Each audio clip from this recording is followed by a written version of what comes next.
Contrairement à une réaction rapide, une réaction lente, c'est une réaction qui se fait en un temps mesurable, c'est-à-dire qu'on peut mesurer. Du coup, on peut suivre son évolution avec les instruments de mesure ou à l'œil. Donc, je vais vous écrire cette définition.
Ou à l'œil. Donc, elle peut être suivie soit par les instruments de mesure ou à l'œil. Un exemple de ces réactions, de réactions lentes qu'on va voir, c'est la réaction ou bien c'est l'action des ions iodures sur l'eau oxygénée. Exemple, action des ions iodures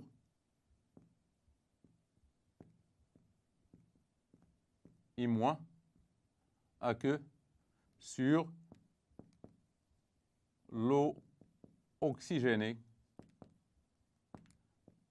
H2O2 aqueux en milieu acide.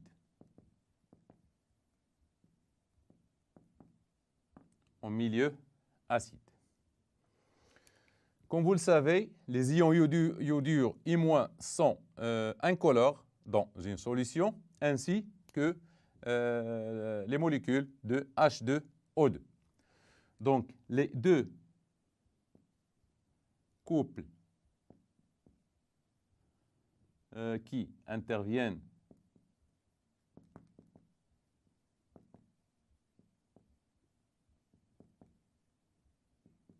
sont H2O2 aqueux H2O liquide et I2 aqueux I- aqueux.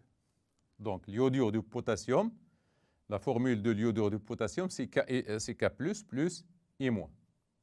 On peut écrire, donc on peut suivre clairement et lentement cette réaction par la coloration.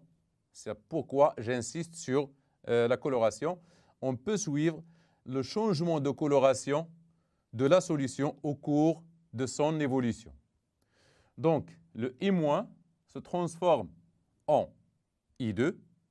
I2, comme vous le savez, prend une coloration jaune aux basses concentrations, c'est-à-dire dans des solutions diluées, et cette coloration devient foncée au cours de l'augmentation de la concentration. Donc, on peut suivre clairement et lentement à l'œil, par exemple, l'évolution de changement de coloration, ou faire une étude quantitative, c'est-à-dire déterminer la quantité de I2 qui est formée à un instant T par titrage de la solution. On va voir ça dans ce qui vient. Donc, les ions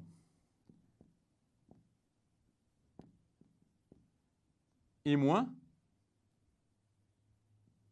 s'oxydent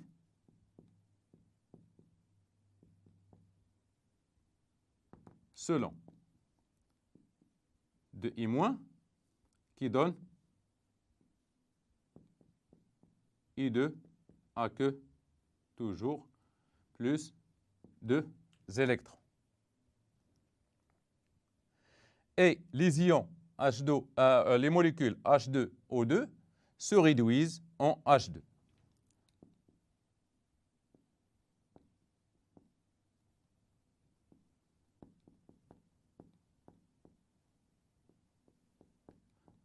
Se réduisent en H2O selon cette équation. Donc, on a un milieu acide comme j'ai précisé ici. Donc, H2, O2, AQ, tout ce que je sais, que H2O2 va, donc plus des ions H+, puisque le milieu est acide, plus un nombre d'électrons va nous donner H2O, liquide. Vont se transformer en H2. Donc, il faut équilibrer cette réaction. Donc, on a 2. Donc, ici, 2. Ici, on a 2O. Il faut ici mettre 2. Donc, ça devient 4. H+. Donc, plus. Donc, on aura 2. Donc, 2H+. Donc, H2 plus 2. Donc, c'est 4. Et ici, on va pour équilibrer. Donc, ici, c'est 0. C'est 2 plus. Et ici, l'équation est équilibrée. Donc, pour écrire l'équation globale, bilan, équation bilan,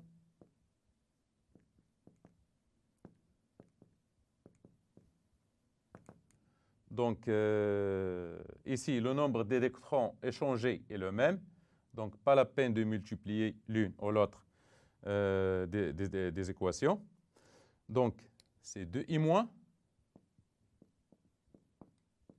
AQ plus H2O2 AQ qui donne, donc plus, j'ai oublié, plus H+, plus 2 H+ AQ qui donne I2 AQ plus H2O liquide. Donc, c'est l'équation globale qui régit cette expérience. Donc, le suivi de la réaction s'effectue par l'observation de la coloration de I2. Donc, le suivi peut s'effectuer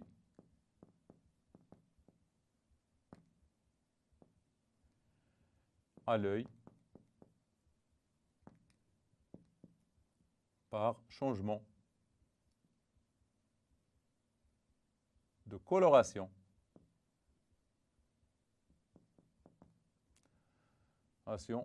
du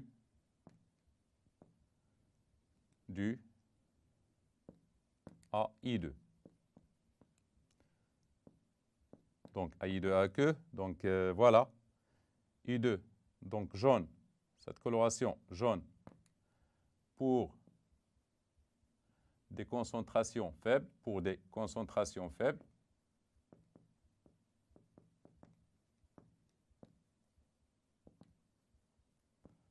et brun, brune, coloration brune, pour des concentrations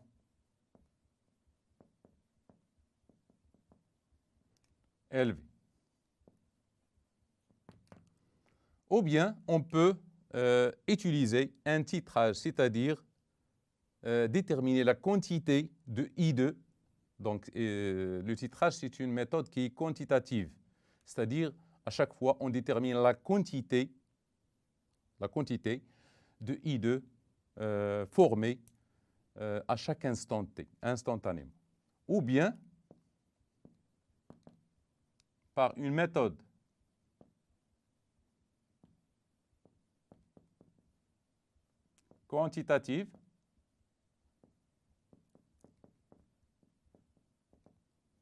quantitative par exemple le titrage ou là, le dosage, titrage de I2, donc pour déterminer la quantité exacte de I2 qui s'est formée à un instant T. Ce qu'on va voir maintenant, c'est la réaction de dismutation des ions thiosulfate. Une dismutation, c'est une réaction dans laquelle une même espèce chimique joue le rôle à la fois d'oxydant et de réducteur, mais en faisant intervenir deux couples OX-RED différentes. Donc, on va voir l'action ou bien la dismutation des ions thiosulfate S2O3 2-. Donc, les deux couples dans la solution, c'est S2O3 2- aqueux, S soufre solide et SO2 aqueux et S2O3 2- aqueux. Voilà, comme j'avais dit, la dismutation, c'est une réaction chimique dans laquelle une même espèce chimique intervient en tant qu'oxydant et réducteur à la fois, mais en faisant intervenir deux couples OX-RED. Vous voyez ici que S2O3 2- joue le rôle d'un oxydant dans ce couple et joue le rôle de réducteur dans l'autre couple. Donc, on va essayer de prendre un tube à essai, par exemple, y mettre un peu de thiosulfate de sodium de formule 2Na plus aqueux plus S2O3 2- aqueux et on y ajoute quelques gouttes d'acide chlorhydrique de formule H3O plus aqueux plus Cl- aqueux. Après quelques instants, on va voir la formation de quelques particules et en projetant une lumière blanche,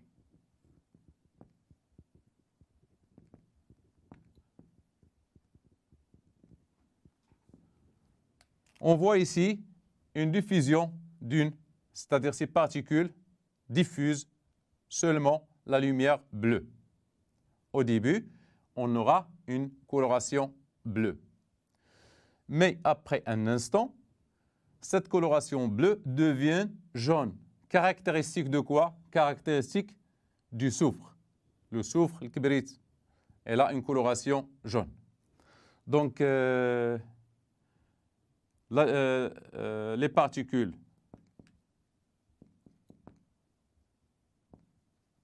formées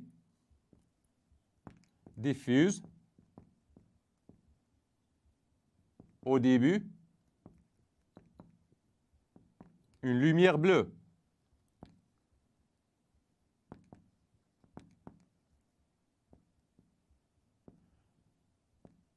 Et à la condensation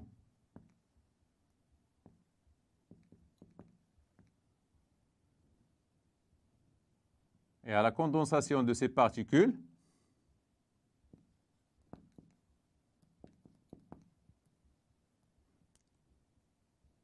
elles diffusent, on voit une coloration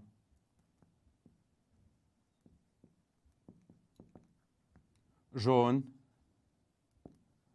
caractéristique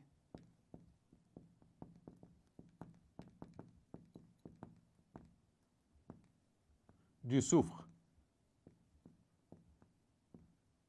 solide. C'est-à-dire formation du soufre à la fin de la réaction. Donc, on a le temps de suivre attentivement l'évolution de cette réaction par changement de coloration du mélange. Je vais écrire les équations d'oxydation et de réduction. Donc, on a formation du soufre, c'est-à-dire pour ce couple, on a formation du soufre, c'est-à-dire que S2O3 a joué le rôle d'oxydant pour ce couple. Donc, oxydation ou bien réduction. Réduction de S2O3 2-AQ. Donc, S2O3 2-AQ et S solide. Donc, S2O3 2-AQ va nous donner le soufre solide. Donc, le milieu est acide. On doit ajouter les ions H+.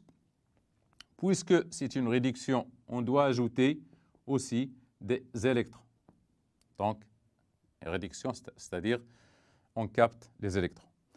On va équilibrer cette équation, donc puisqu'on a ici des H et des O, donc plus H2O tout simplement. H2O liquide. Donc 2S, donc C2. 3, donc ici c'est 3. Pour O. Pour H, c'est 6. Donc ça devient 6, ici c'est 0. Ici c'est 6 plus, moins 2, donc ça reste 4. Donc l'oxydation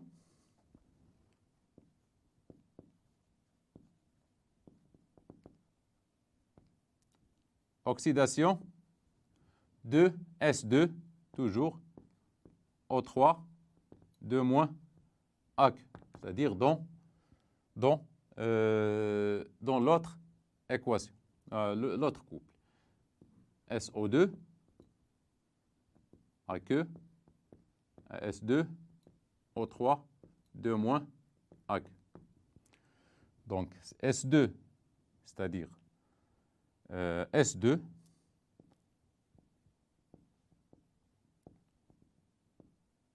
AQ, va nous donner, puisque c'est une oxydation, va nous donner SO2 AQ plus des électrons, bien sûr. Plus des électrons. Donc, je vais essayer de, puisqu'on a ici donc H, oui, plus H+, puisque le milieu est acide, plus les H+. Donc, ici, on doit ajouter l'eau, plus H2O. Donc, 2, ici, on a 2. On a ici 4. Donc, 4 pour l'oxygène, il est équilibré. Oui. Ici, H, donc c'est 2, 2H, 2H+. 2H, donc c'est 2H+. 4. Oui, donc ici, c'est plus 4 électrons. Voilà, on a ici le nombre d'électrons. Le nombre de charges, c'est moins 2. C'est moins 2 ici.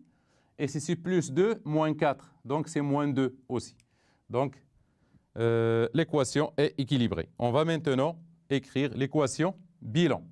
Donc, l'équation bilan, c'est on a le nombre d'électrons mis en commun, c'est-à-dire échangés, c'est 4. Donc, on va essayer de faire la somme directement. Donc, c'est S2, bilan, équation bilan.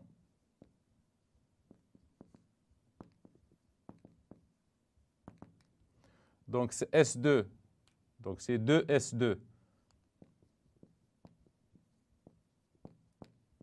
2-AQ, plus ici, plus H2O, et de l'autre côté, 3H2O, donc ça reste 3H2O de l'autre côté.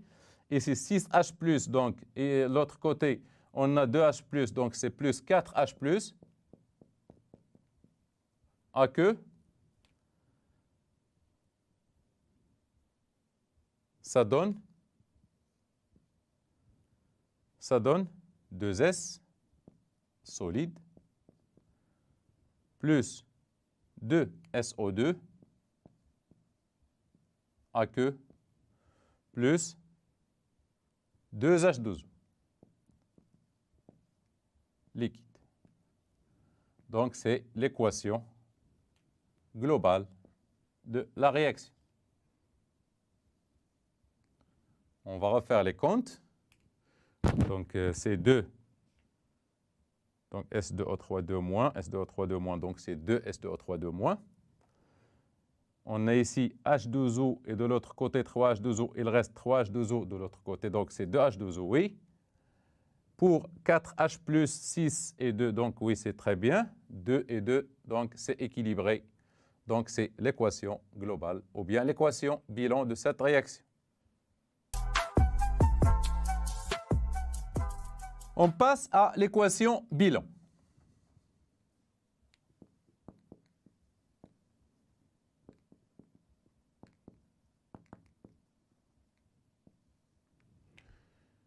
Donc, il faut additionner les deux équations d'oxydation et de réduction.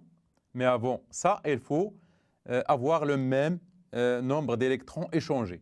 On voit bien ici qu'on a 4 électrons et ici on a 4 électrons. Donc, il suffit d'additionner directement. Donc, c'est S2O3 2- plus S2O3 2-, c'est 2 S2O3 2-, aqueux. Donc, plus 6H+, et de l'autre côté, on a 2H+, donc ça reste plus 4H+, aqueux. Ici, 4 électrons s'en va avec les 4 électrons, reste H2O. De ce côté, on a un seul H2O. De l'autre côté, on a 3 H2O, c'est-à-dire il reste de l'autre côté 2 H2O. Donc, ça donne, c'est l'équation finale, ça donne 2S solide plus 2SO2 aqueux plus les 2 H2O liquide. Donc, on voit bien ici qu'on a un facteur multiplicatif de 2. On peut aussi simplifier par ce facteur. Ça reste S2 O3 2- aqueux plus 2 H+ aqueux qui nous donne S solide plus SO2 aqueux plus H2O liquide. C'est l'équation globale résultante de la réaction de dismutation des ions S2O3 2-.